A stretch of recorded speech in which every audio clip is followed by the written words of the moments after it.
Assalamualaikum warahmatullahi wabarakatuh. Berjumpa kembali dalam pembelajaran sosiologi.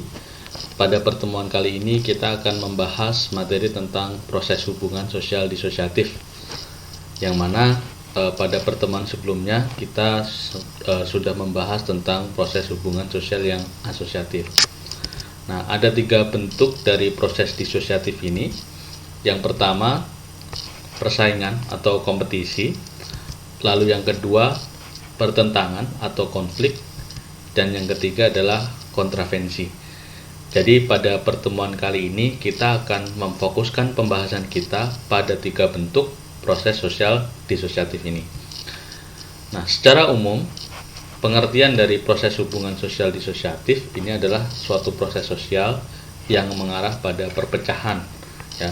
Jadi perpecahan ini disebabkan karena ada pertentangan-pertentangan yang terjadi antara individu atau kelompok. Lalu yang kedua, proses disosiatif juga cenderung disebabkan oleh hubungan yang bersifat negatif. Nah, yang pertama adalah persaingan atau kompetisi. Dilihat dari pengertiannya, persaingan atau kompetisi merupakan suatu proses sosial yang dilakukan individu atau kelompok untuk mencapai tujuan yang sifatnya terbatas. Ya, jadi dalam persaingan tentu sesuatu yang diperebutkan itu jumlahnya lebih sedikit daripada jumlah orang atau kelompok yang memperebutkan, sehingga disebut sifatnya terbatas. Nah, dalam persaingan atau kompetisi juga dilakukan tanpa menggunakan ancaman atau kekerasan. Nah, yang ketiga juga persaingan ini dapat memiliki dampak positif atau dampak negatif. Yang keempat, bentuk dari persaingan ini bisa kita lihat dalam hal ekonomi, ya, di mana seseorang berusaha untuk mendapatkan kekayaan atau persaingan dalam bidang usaha, itu termasuk dalam bidang ekonomi, ataupun juga persaingan dalam kebudayaan. Misalnya saat ini kita bisa lihat bahwa musik-musik dari Asia, dari Korea, dari India, ataupun yang lain sebagainya itu juga bersaing. Tentu itu berkaitan dengan kebudayaan. Lalu ada persaingan dalam mendapatkan kedudukan atau status sosial di masyarakat. Nah, ini tentu merupakan yang kita alami sehari-hari, ya. Kita bisa menyaksikan bahwa ada perebutan kekuasaan dalam bidang politik atau dalam jabatan-jabatan tertentu di suatu perusahaan.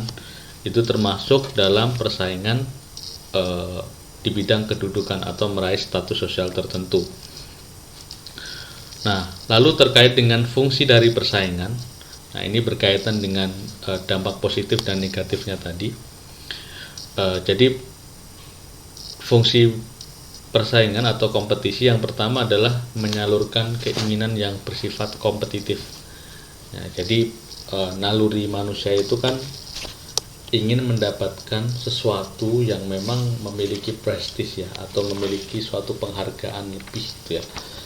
Nah, dalam hal ini sifat manusia pada umumnya ingin dihargai, sehingga persaingan ini menjadi sarana untuk menyalurkan keinginan-keinginan manusia yang sifatnya kompetitif. Lalu yang kedua, alat untuk mengadakan seleksi. Nah, tentu ya, dalam memperoleh suatu kedudukan, jabatan ini tentu harus diadakan seleksi. Tujuannya adalah untuk menempatkan seseorang sesuai dengan kemampuannya. Nih, ya, jadi karena yang diperebutkan jumlahnya terbatas, maka orang-orang yang dapat menduduki kedudukan tersebut tentu orang-orang yang memang memiliki kemampuan di bidang tersebut, sehingga itu merupakan salah satu fungsi dari persaingan atau kompetisi. Dan yang ketiga, menyaring warga untuk pembagian kerja, ya. Jadi pembagian kerja itu juga menempatkan seseorang berkaitan dengan keterampilan yang dimilikinya. Nah, adapun hasil dari persaingan atau kompetisi ini berkaitan dengan perubahan kepribadian seseorang Ada orang yang bersaing itu kepribadiannya berubah menjadi lebih positif ya, lebih semangat, lebih percaya diri gitu ya. Bagaimana cara mengalahkan lawannya, bagaimana melakukan suatu inovasi, itu kan tentu saja perubahan kepribadian seseorang ke arah yang positif ya. Tapi memang ada juga yang bisa mengarah kepada perubahan yang negatif. Tuh, misalnya lebih menjadi agresif atau menjadi jahat, itu termasuk dari hasil akibat dari perubahan kepribadian. Lalu yang kedua, kemajuan ya, tentu akibat dari persaingan ya, ini kemajuan karena orang berlomba-lomba untuk melakukan sesuatu yang terbaik ya, untuk melakukan sesuatu yang memang bisa meningkatkan kesejahteraan atau mempermudah kebutuhan-kebutuhan dalam masyarakat. Dan juga bisa meningkatkan solidaritas kelompok ya, dalam upaya untuk mencapai tujuan bersama terkait dengan persaingan antar kelompok misalnya.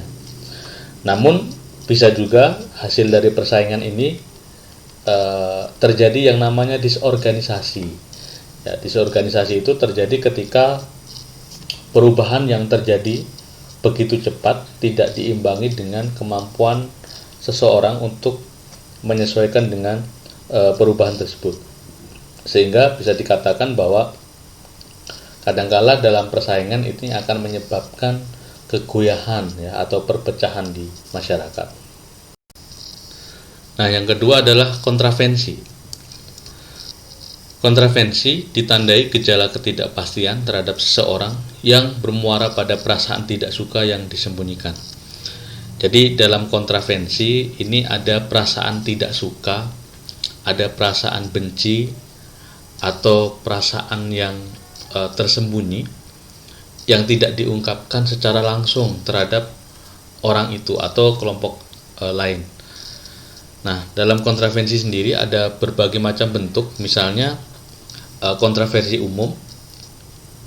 Menurut Leopold von Wies, dicontohkan kontravensi umum ini ada penolakan atau protes, lalu ada kontravensi sederhana, menyangkal pernyataan orang lain di muka umum, memaki-maki melalui sulat selebaran, mencerca, memfitnah, ini termasuk dalam kontravensi sederhana.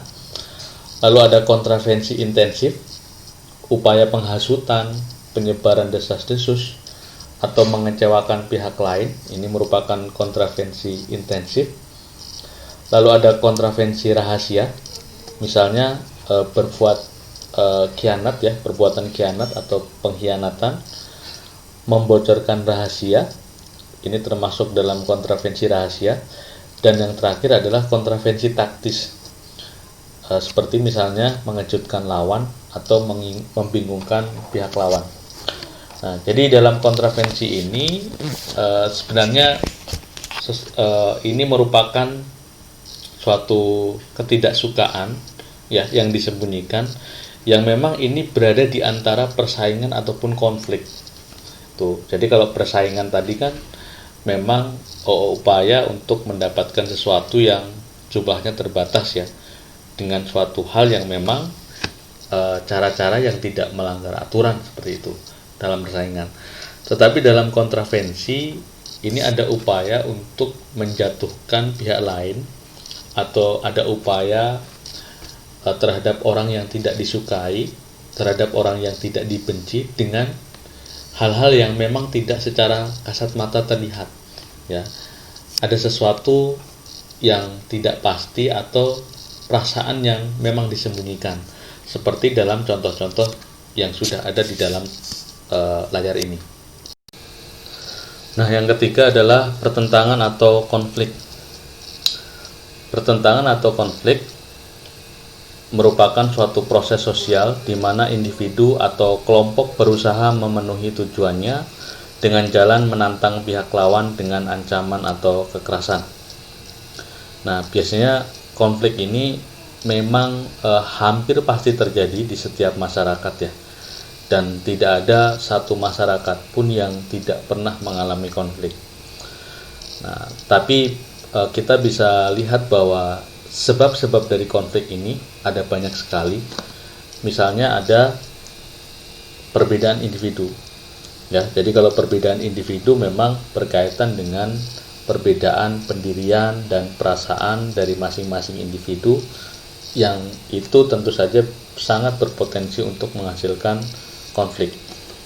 Lalu ada perbedaan kebudayaan, ya. Jadi kalau kita berada di dalam kelompok yang memang heterogen, kadangkala memaknai satu kebudayaan itu bisa jadi berbeda, ya, sehingga tidak jarang bahwa latar belakang kebudayaan yang berbeda ini juga bisa menimbulkan konflik, ataupun juga berkaitan dengan perbedaan kepentingan, ya, baik kepentingan dalam ekonomi, dalam politik, atau dalam hal yang lain seperti itu, ya. Jadi sebenarnya masih banyak sekali faktor-faktor penyebab terjadinya konflik gitu.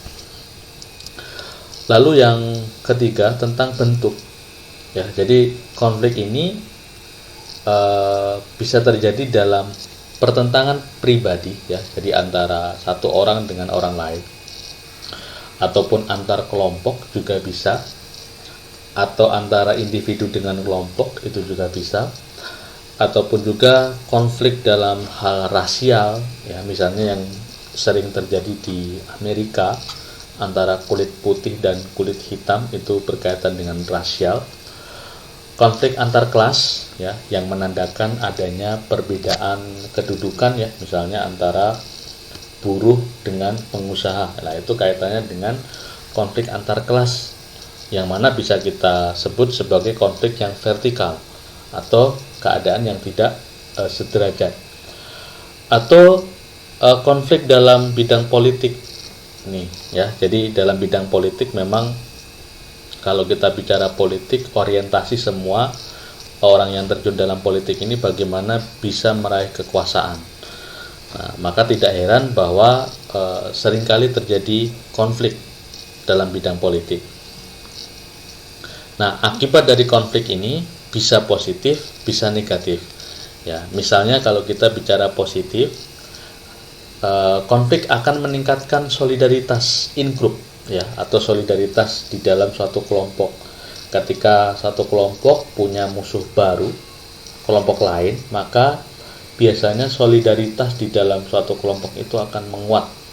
Nah, itu berkaitan dengan dampak positif.